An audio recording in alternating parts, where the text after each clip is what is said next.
Hello there, hi, it's Julie Rothall here. I thought I would hop on and do I'm here painting actually in my temporary home studio. So I just thought I'd jump on and show you what I have been doing here and just show you how wax painting works a little bit really. I've been working on a portrait today. She's been, I'm going to share her separately on a different post because I've still got some tweaking to do there. But so I've been doing that. But every time I finish a portrait or a painting or any wax art, and I've got my big hot plate out, hi Catherine, I always like to just clean everything off completely and then I'm ready to start again.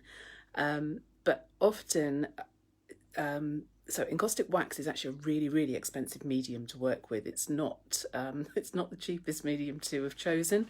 But for me, the texture and just the fluidity of it is well worth it. So I don't like you wasting the paint. So I'm going to turn this around and I'm going to show you what molten wax looks like. Catherine, you're going to know all about this. So, but for anybody that hasn't seen it in action, I will show you. So I've got my hot plate set up here. So I've been painting a portrait. So I've got all these different skin tones and colours and things going on. But yeah, there's just too much there to kind of then get a tissue and wipe that away. It's an awful lot of money going. So what I like to do is just kind of work with it on other sort of underpaintings. So if you haven't seen wax before, it starts off in a solid form. So there's wax and a daymar and pigments. I've got some over here actually. These are my new colours I've been working with. Starts off in a solid form, and what you do is you just melt it onto your hot plate. Let me find a red because that's the colour I'm using. Oh well, I can't find one. What you do is you get your solid wax block and you just melt it, and you get this. If you can see this, okay. You get this absolutely. I'll catch it in the light. How well this is going to come across. It just glistens and goes molten, and it's just scrummy. So, and then from there, you then start to paint as you would any other painting. So what I'm doing at the minute is I'm just taking some of these old bits of wax off, and I'm just using it as an underpainting basically for the start of a new painting. So I just thought I'd show you a little bit of that. And what you do with this style of wax is you fuse one layer onto another. So I'm just going to try, excuse the handheld shaky nature of this. What you do is you get either a heat gun or a blowtorch, and you melt one layer of wax to another. So this is obviously more of an abstract painting. I'm just using this as an under painting for it will evolve into something new. So excuse the noise for a minute, but I'm going to try and fuse this, and hopefully you'll be able to see how the wax begins. If you can see down here, when you kind of mix these wax layers together, they just get these really gorgeous kind of dreamy, really lovely floaty mixes of colour, and you just keep on building up in more and more layers. And it's absolutely fascinating to watch. So I'm getting a few of you on live now. So I was just saying, I'm going to have a go. I've fused part of this side of the painting. I'm going to fuse this side now, and hopefully you will be able to watch the wax kind of in action. Hey Mark, hello there. Hello Emma, thanks for jumping on. Right, excuse me, this is going to be a bit noisy for a minute, but I just want, hopefully if you can ignore the noise and just be able to watch the wax, you'll see what I mean. Hey Lucy too. So, okay, doing this one-handed and holding a camera is a bit tricky, but I'm hoping you can see. Right, let's get a good bit going. Right, now when you've heated the wax, it continues to move and settle, sometimes more than others. Probably haven't got enough layers on here yet, but often what you'll see is this will continue to kind of move and form together until it has completely sort of solidified. So whilst it's still molten, it will just kind of keep on moving. So let me do another piece. We've got so many people watching. Sorry for the noise.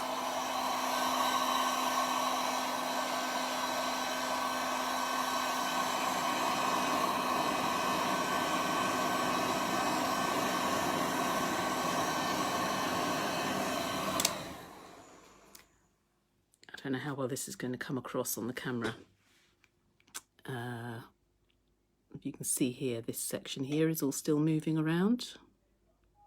You might not be able to see too well with my shaky handheld. Anyhow, so if I poke my finger in there at the moment, that is still really soft, but once that has solidified, it will go back to that sort of really solid form, and it's not going to move then. So I can keep manipulating and moving that wax around. So I'll continue to kind of just build this up. So this is just basically like a bottom layer, just so I don't need to kind of waste all of this this amazing wax that I've got left. I've got some really vibrant colours still, so I'll use these as a basis and a bit of an underpainting for that. So hopefully that makes sense. I've got some questions. What material is the backboard? Is that this one is actually on a birchwood ply board that I'm working on today. So yeah, that's what I like to use in this style of wax. Sometimes there are so many different things you can do with encaustic. It's a really versatile medium. So hang on, let me just go back and see what other questions there are. A tabletop, yeah, you could do, but you would need to protect it afterwards, and it would need a bit of you know, sort of breathing space. So when they are finished, normally you just hang them on a wall. You don't have to have them glazed in this style with this on a rigid board. If you're using it as a table, you'd kind of want you'd want a surface over the top, just so that any hot cups of tea don't go into it or anything. But on a I'll turn this around a minute. I've got a couple of portraits down here that are kind of sitting. So on a finished board, these will just kind of sit, and you know, they're not going to be touched on the wall. You can mount them and bring them around, but they will literally, so they're on a, excuse me the state of my temporary studio here, but they're on a really solid wooden board. You can see that okay. Oops, where am I? Just hang on the wall quite happily, and they're not going to go anywhere. So there we go. Anyhow, so I'll just give it a quick minute. If you've got any more questions, hopefully that makes sense and answers your question. I'll give it a couple of minutes for anybody to type back in. There's a few people watching, which is cool.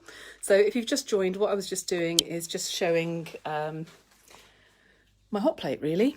I'm here in my little home studio, and I've just been using up some of this last paint and putting it on as an underpainting for this. It's just a small, I think it's about a 30 by 30 piece. So you just build up in layers. You keep on adding lots and lots of layers, and I will kind of turn this is going to be a bit more of an ethereal picture, and see what comes up of it. So there we are. So hey Shelley, lovely to see you too. Thanks for hopping on. Oh, this is so good jumping on here. I can see lots of people that I haven't seen for a long time. Anyway, I don't want to take too much time. I'm going to say cheerio, but I just thought whilst I have my hot plate here fired up, I would show you what I've been doing. I'm going to use all this wax up, put it on as an underpainting, and in time you'll see what has been happening. I've been painting a portrait today. I've been, I say I'll share that on a separate post. So anyway. Oh, sorry, hang on. Emma Jones said, can you explain what is paint and what is wax? So it's all wax. So the wax has, I've got it to hand. The wax, beeswax. So it's beeswax, and it. I don't know if you can. Oh, but let me turn this around. So it kind of starts off in this, depending on what format you have. It's this is called encaustic medium, so it has a Damar resin in it. Oops. So it has a Damar resin and beeswax, and that's it. That's encaustic medium. There's a particular ratio you use. You can use natural beeswax. I always had this beautiful idyllic idea that I was going to work with local beekeepers, use local beeswax, but it's quite a process to kind of go through all of that. So I actually buy mine now. Just I barely have enough time to paint, let alone make my own medium up as well. But yeah, so it's basically beeswax, a Damar resin, which is an Asian tree resin, and then from there it's bound in pigments. So you can make your own. You can use oil paints and you can use powdered pigments. I buy these ones. I like this brand, which is R&F. It's one of the few brands you can get in the UK. But that is all that is. So it is beeswax, Damar resin and pigments all bound in, and then once that's molten you just paint as normal. And then you fuse layer upon layer upon layer. There are there are some anomalies to that, but it honestly, it's the most versatile medium ever. It's beautiful. Does that answer your question? So it's wax, but it is paint effectively once it's molten. So the word encaustic means to burn in, which is basically just painting with hot wax. So yeah, that's what I love doing. Yeah, I just find the texture, the smell, everything is brilliant. And you need really good, there are health and safety implications with it. So I've got a load of resources on those if you want to find out more. You need good ventilation. I've just closed my windows up whilst I'm on live, but you need good ventilation, and you've got to be really careful of your heat temperatures, not to overheat it. So there are some basic things, but once you understand the basics, it's a brilliant medium to work with. So there we go. Anyway, hope you found that useful and helpful and interesting. Thanks for jumping on. I'll say trio, so I don't want to take too much time with people. So I'll catch up with you soon. Take care. Bye.